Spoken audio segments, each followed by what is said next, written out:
Sarah's hand shook as she signed her name. The pen scratched across the paper. Sarah Bennett. Tomorrow it would be Sarah Dalton. She looked up at the man who would become her husband. Thomas Dalton stood by the window, arms crossed, staring at the street. He hadn't looked at her once since they entered the lawyer's office. This was the stranger she would marry at dawn. Last chance to walk away, her brother Henry whispered beside her. Sarah folded the contract. The bank takes our ranch in 3 weeks, Henry. Thomas is offering enough to save it, but you don't know him. I know he needs a wife. I need money. That's enough. It wasn't enough. But what choice did she have? The lawyer cleared his throat. Mr. Dalton, the contract is signed. Thomas finally turned. His gray eyes swept over Sarah like she was livestock at auction.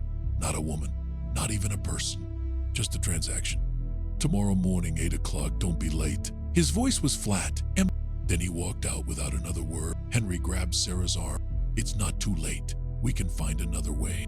But there was no other way. They both knew it. That night, Sarah couldn't sleep. She kept thinking about Thomas's eyes, cold and distant, like something inside him had died years ago. What kind of man buys a wife and can't even look at her? The wedding happened fast. No flower, no music, just a judge in a dusty office and 2 bored witnesses. When Thomas said, "I do," his voice was mechanical. When Sarah spoke her vows, hers cracked. The judge pronounced them married. Thomas didn't kiss her.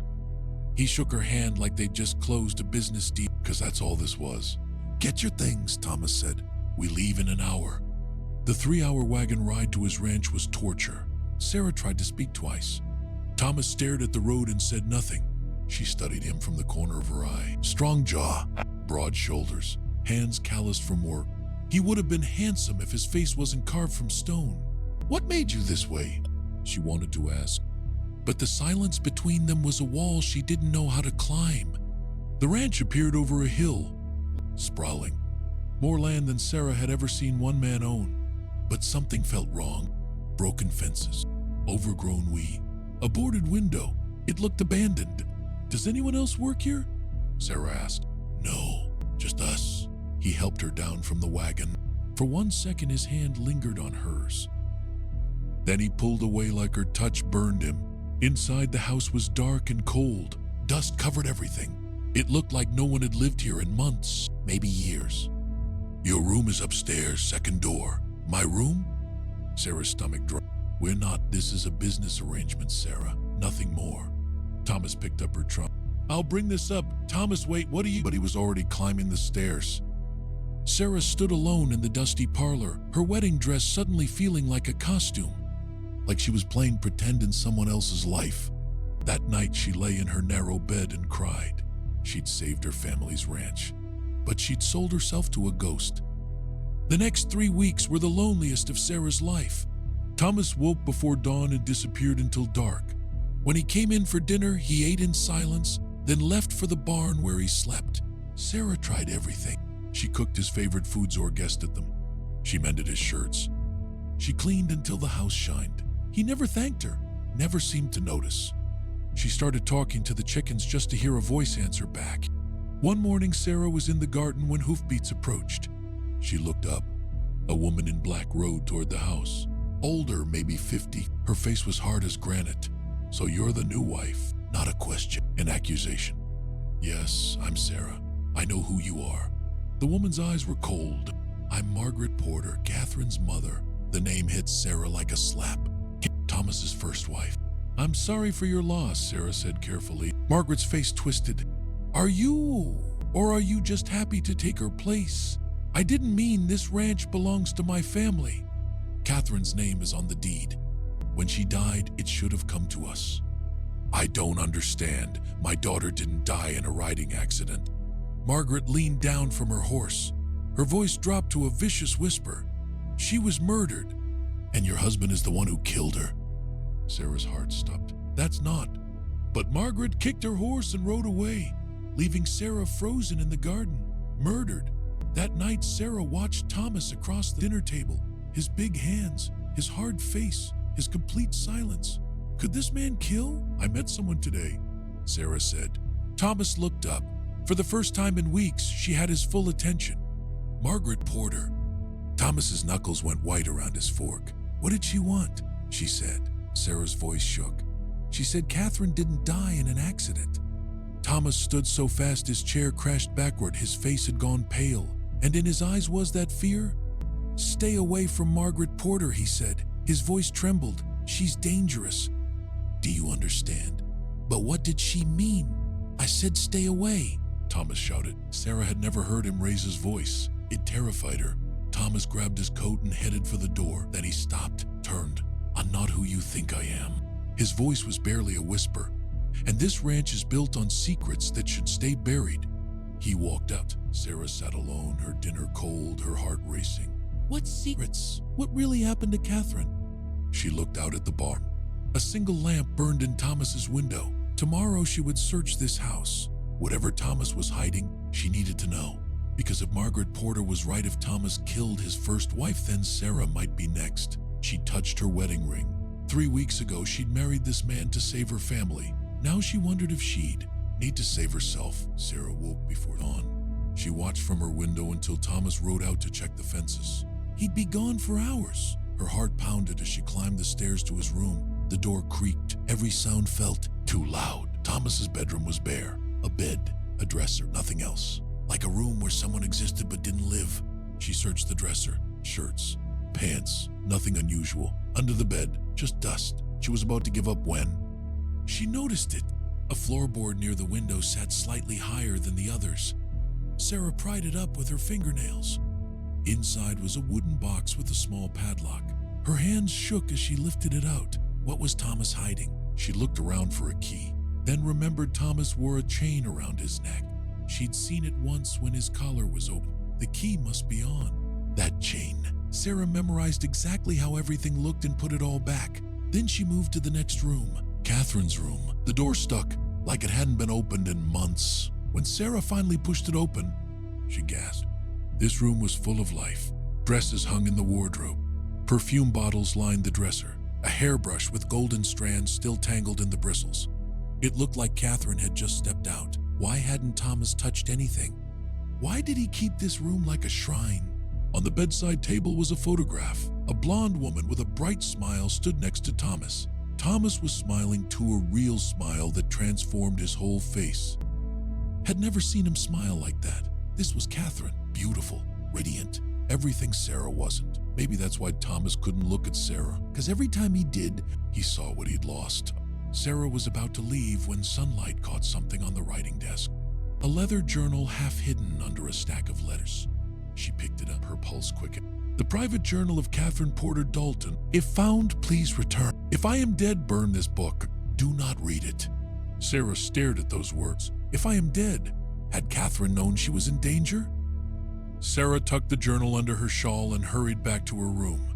She slid it under her mattress. Tonight, when Thomas was in the barn, she would read it. The day crawled by. Sarah tried to act normal. She cooked, she cleaned, she fed the chickens, but her mind kept spinning. What would the journal say? What had Catherine discovered? When Thomas came home that evening, his shirt was dark with sweat. His face looked drawn, exhausted. There's water heating, Sarah said, for a bath. Thomas nodded but didn't thank her, didn't even look at her. They ate dinner in silence. But this time, Sarah watched him carefully, looking for cracks in his armor, signs of guilt or innocence. After dinner, Thomas went to the barn like always. Sarah waited until his lamp was lit. Then she locked her door, lit a candle, and pulled out the journal. Her hands trembled as she opened it. The first entries were happy. Catherine wrote about falling in love, about the wedding, about how kind Thomas was. Thomas is the gentlest man I've ever known. He would never hurt anyone. I'm the luckiest woman alive. Sarah felt a stab of jealousy so sharp it hurt. Thomas had been gentle once, capable of love. What had destroyed that? She kept reading. Months passed in the journal, still happy, still in love. Then something shifted. Thomas has been acting strange. He disappears for hours and won't say where he's been. Today I found mud on his boots from the creek, but he swore he was in the north pasture all day. Why would he lie to me? Sarah's heart beat faster. I followed him today. God forgive me, but I had to know. He rode to the old mining camp in the hills, went inside one of the abandoned buildings, stayed for 2 hours. What is he doing there? What is he hiding from me? The next entry was 3 days later. The handwriting was messier, like Catherine had been upset. I confronted Thomas about the mining camp. He got angry, really angry. He grabbed my arms, told me to never go there, that it was dangerous, that I had to trust him. But how can I trust him when he keeps secrets? Sarah's mouth went dry. Thomas had grabbed Catherine. Had he hurt her? She flipped ahead desperately. I went to the mining camp myself. Thomas was checking the far fences. I knew I had hours. I had to know what he was hiding. I found the building he visits. The door was locked, but I broke a window and climbed through. Sarah leaned closer to the candle. What I found inside? Catherine's handwriting got shaky here. I can't write it down. It's too dangerous. If anyone read this, Thomas would hang. But I don't know what to do. I love him, but what he's doing is wrong. It's illegal. I have to think. I have to decide what's right. That was the last entry. Catherine died 2 days later. Sarah closed the journal. Her candle had burned down to a stub. Outside, Thomas's lamp still glowed in the barn window. What had Catherine found? What was Thomas hiding that was worth killing for? Sarah had to go to that mining camp. She had to see for herself, but she had to be careful. If Thomas really was a murderer, she couldn't let him know she suspected anything. The next morning, Thomas announced he was riding to town for supplies. He'd be gone most of the day. Sarah's pulse jumped. This was her chance. Be safe, she said, forcing herself to sound normal. The moment Thomas disappeared down the road, Sarah saddled a horse and rode for the hills. The mining camp wasn't hard to find. Old wooden buildings stood dark against the brown landscape like broken teeth. As Sarah rode closer, her stomach twisted with fear. What if Thomas came back early? What if he caught her? But she had to know the truth. She found the building with the broken window. Glass still littered the ground below the window Catherine had broken 2 years ago. The door was locked. Sarah climbed through the window carefully, her dress catching on the remaining shards. Inside, the building was dark and smelled like damp earth. Sarah's eyes adjusted slowly. The room looked empty, just a table and old mining equipment in the corner. Then she noticed fresh footprints in the dust, leading to the back wall. She followed them and found a trapdoor hidden under a faded rug. Every instinct screamed at her to run, to get on her horse and ride away and never look back. But Sarah had come too far to stop now. She pulled the rug aside and lifted the trapdoor. Wooden stairs descended into darkness. Sarah lit a match and started down. The underground room was small, and it was filled with wooden boxes. She opened the nearest one. Inside were stacks of paper money, more money than Sarah had ever seen. She opened another box. Gold coin, more cash. Her mind spun. Where had this come from? Then she saw it. A wanted poster tacked to the wall. Sarah's match was burning her fingers, but she couldn't look away. The face on the poster was Thomas Dalton, wanted for bank robbery. Reward $5,000. Sarah's match went out. Darkness swallowed her. Thomas was an outlaw, a thief. That's what Catherine had thought. That's why Thomas killed her. Sarah scrambled up the stairs, her breath coming in gasps. She had to get out. She had to. She reached the top of the stairs and froze. Standing in the doorway, blocking the light, was Thomas. He'd come back early, and from the look on his face, he knew exactly what she'd found. His voice was almost sad. Why couldn't you leave it alone? Sarah backed toward the broken window. Maybe she could jump through. Maybe she could run. But Thomas crossed the room in 3 strides and caught her arm. Please, Sarah whispered. Her whole body shook. Please don't hurt me. Thomas stared at her. Then, to her shock, he let go. I'm not going to hurt you, his voice cracked. But we need to talk. You need to know the truth before you decide what to do. The truth? Sarah's voice shook with anger now, not just fear. The truth is, you're a bank robber, and you murdered Catherine to keep your secret. Thomas's face went white. Is that what you think? Didn't you? No. The word came out like a sob. God, no. I loved Catherine more than my own life. I would never. His voice broke. Then what happened to her? Sarah demanded. Why does Margaret think you killed her? Thomas sank to his knees like his legs wouldn't hold him anymore. Because Catherine didn't die in an accident, he whispered. She was murdered, but not by me. He looked up at Sarah with tears in his eyes. She was killed by the men I stole from, and they're coming back to finish what they started. Outside, the wind picked up. Dark clouds gathered on the horizon. A storm was coming, and Sarah realized with cold certainty that Thomas wasn't lying. Sarah stared at Thomas kneeling on the floor. His shoulders shook. This wasn't the cold, distant man she'd married. This was someone breaking apart. "Tell me everything," she said. Thomas wiped his eyes and stood. 5 years ago, I worked for a man named Jackson Hale, a freight company. Or that's what I thought.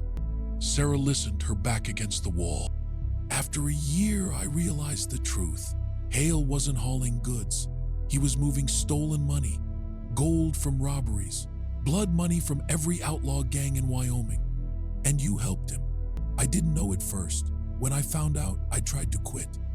Thomas's hands clenched into fists. Hale said if I left, he'd kill me. Said I knew too much.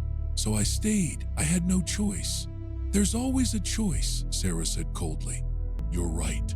Thomas met her eyes. I was a coward until I met Catherine. His voice softened when he said her name. She was visiting her aunt in Cheyenne. She smiled at me across a crowded street and my whole world stopped. She was light and joy and everything good I'd never deserved. Sarah felt the jealousy again, sharp as a knife. I wanted to marry her, but I couldn't. Not while I worked for Hale. So I made a plan. I'd steal from him. Take enough to disappear. Start over somewhere he'd never find us. The money downstairs, Sarah said. Thomas nodded. I spent 6 months skimming small amounts, bills here, coins there. Nothing Hale would notice right away. I hid it all here. But he found out. Not at first. I got away clean, married Catherine, bought this ranch under a fake name. For 2 years, we were happy. Thomas's voice cracked. 2 perfect years, I thought I'd escaped. What happened? Catherine went to town one day, saw one of Hale's men, a killer named Rusty Coleman. She came home terrified, told me we had to run. Thomas walked to the broken window and stared out at the hills. I wanted to sell the ranch first, get as much money as we could. I thought we had time. His voice dropped to a whisper. I was wrong. Sarah waited. She could feel what was coming. They came 3 nights later. I was in the barn fixing a harness. I heard Catherine scream. A tear ran down Thomas's cheek. By the time I got to the house, they were riding away. Rusty Coleman and 2 others. Catherine was on the kitchen floor. She'd been shot. She died in my arms. Thomas's whole body shook now. Rusty said it was a message from Hale, that I could keep the money, but I'd lost what mattered most. That's when I understood. Hale didn't want the money back. He wanted me to suffer, to live every day knowing my greed killed the woman I loved. Sarah's anger saw. This was real pain, real grief. Why didn't you tell the law? Because if I did, they'd investigate, find the stolen money, find out about my past, I'd hang. Thomas turned to face her. I told everyone Catherine died in a riding accident. I lived with the lie.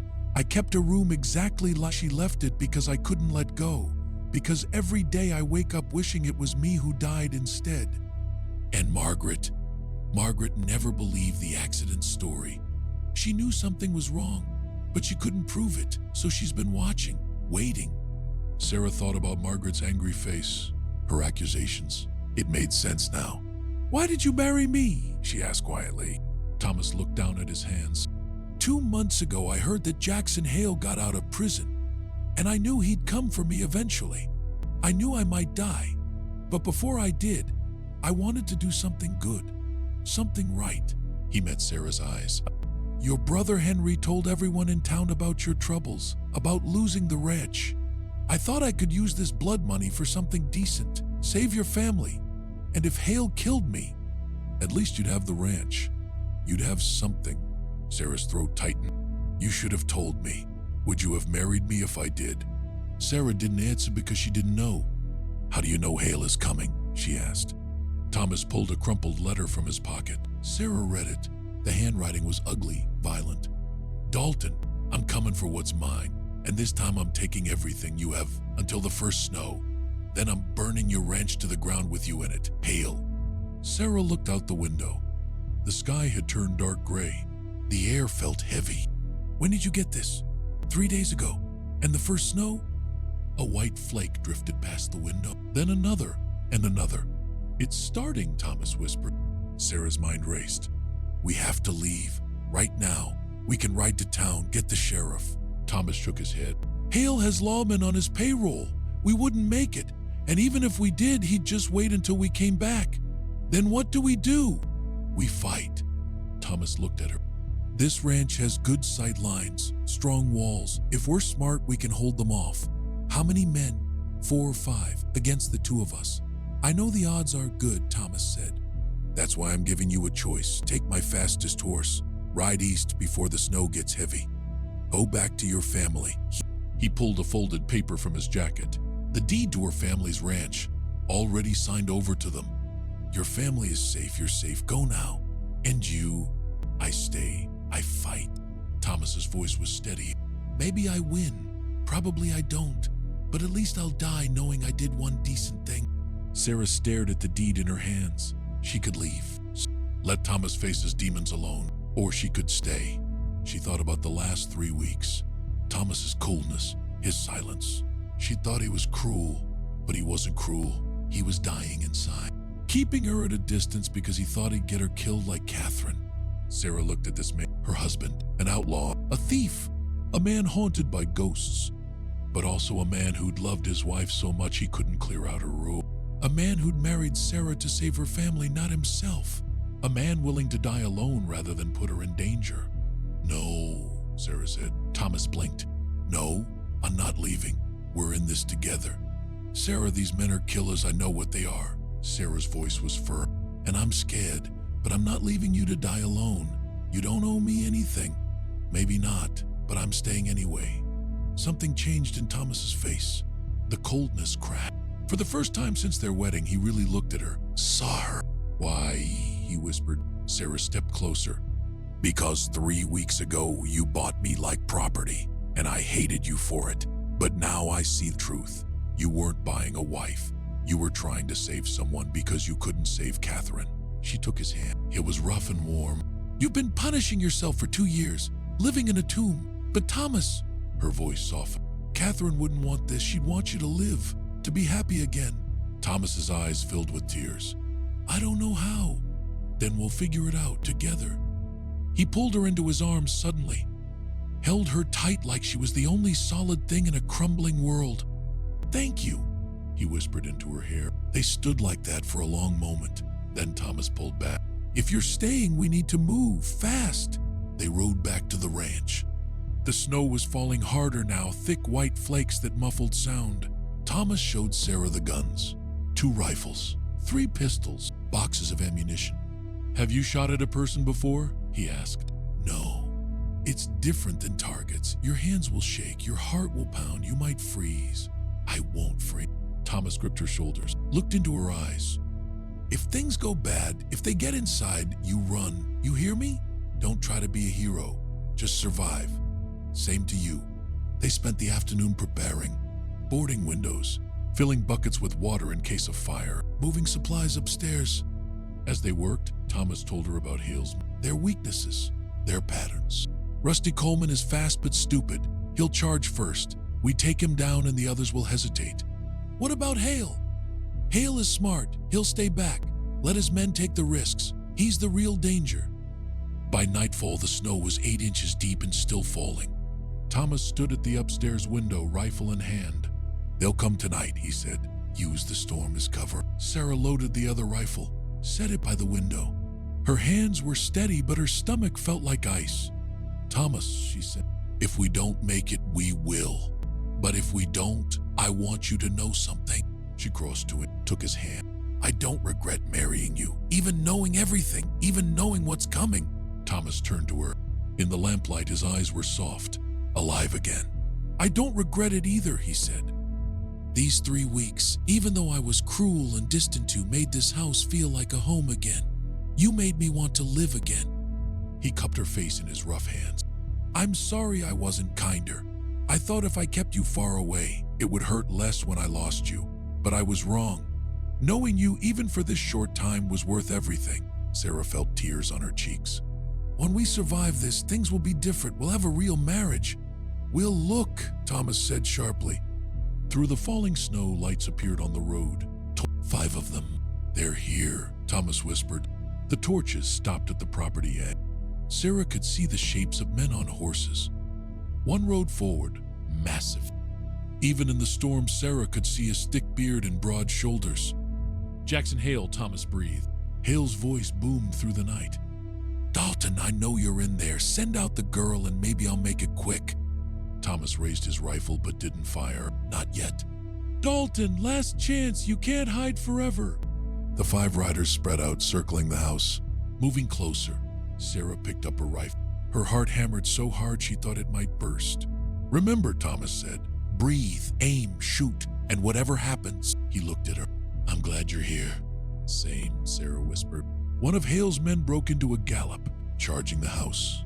His torch lit up his scarred face. Rusty Coleman, just like Thomas predicted. Now, Thomas shouted. They fired together. The gunshot was deafening. Smoke filled the room. Sarah's ears rang. Through the smoke, she saw Rusty tumble from his horse. He hit the snow and didn't move. But there was no time to think. The other 4 opened fire. Bullets shattered windows, punched through walls. Wood splinters flew. Sarah ducked down, terror flooding through her. This was real. This was happening. Thomas yelled. Sarah raised her rifle with shaking hands, aimed at a shape in the snow, pulled the trigger. The rifle kicked against her shoulder. She didn't know if she hit anything. Thomas fired again and again, his face hard with concentration. For 10 minutes, the gunfire was constant, smoke and noise and death. Then suddenly it stopped. Sarah's ears rang in the silence. She peeked over the windowsill. Hale and his men had pulled back to the tree line, regrouping. Did we win? Sarah gasped. No, they're just planning their next move. Thomas reloaded with quick, practiced hands. Stay alert. They waited. Snow fell. An hour crawled by. Then 2. Sarah's arms ached from holding the rifle. Why aren't they attacking? She whispered, waiting for us to relax. Another hour. Sarah felt herself getting drowsy, the adrenaline fading. Sarah, Thomas said urgently. She shook her head, trying to clear it. That's when she smelled it. Smoke. Thomas, fire, he shouted. Sarah ran to the back window. Flames climbed the barn wall. They'd snuck around while Sarah and Thomas watched the front. They're trying to smoke us out, Thomas said. If that barn catches fully, sparks will hit the house. We'll be trapped. What do we do? Thomas thought fast. We need to put out that fire. But the moment we go outside, we need a distraction. Sarah had an idea. Maybe stupid, but it might work. Give me your coat and hat. What? Thomas handed them over, confused. Sarah put them on. Too big, but in the dark and snow, she might pass for Tom. I'll run out the front. They'll think I'm you. They'll chase me. While they do, you sneak out back and put out the fire. Absolutely not, Thomas said. That's suicide. You have a better idea. Thomas opened his mouth, closed it. He didn't. Sarah, I can't ask you to. You're not asking. I'm choosing. She grabbed a rifle. She didn't wait for him to argue. She ran down the stairs, threw open the front door, and ran. The cold hit her like a wall. Snow stung her face. Her boots slipped on ice. Behind her shouting, there he is, get him! Gunshots cracked through the night. Bullets kicked up snow at her feet. Sarah ran for the trees, her lungs burned. She didn't look back, just ran. More gunshots. Something tugged at the coat. A bullet had gone through it, missing her by inches. She dove behind a thick tree. Bullets thudded into the barn. Sarah pressed against the trunk, gasping for breath. Had it worked? Had she given Thomas enough time? She peeked around the tree. 3 of Hale's men were running toward her. Where were the other 2? Then she heard a shout from the barn, Thomas's voice, and cursing. Thomas must have surprised someone at the fire. The distraction had worked, but now Sarah had a problem. 3 armed men coming straight for her. She raised her rifle. Her hands shook. She'd never be able to hit all 3. This was it. She was going to die. Then through the snow, she heard something. Horses. Many of them. The 3 men stopped, turned toward the sound. From the storm rode a group of horsemen. Sarah counted 8, maybe more. Leading them was a woman in black, Margaret Port. Behind her were men from town. The blacksmith, the general store owner, even old Sheriff Tucker. Drop your weapons. Margaret's voice cut through the storm. You're surrounded.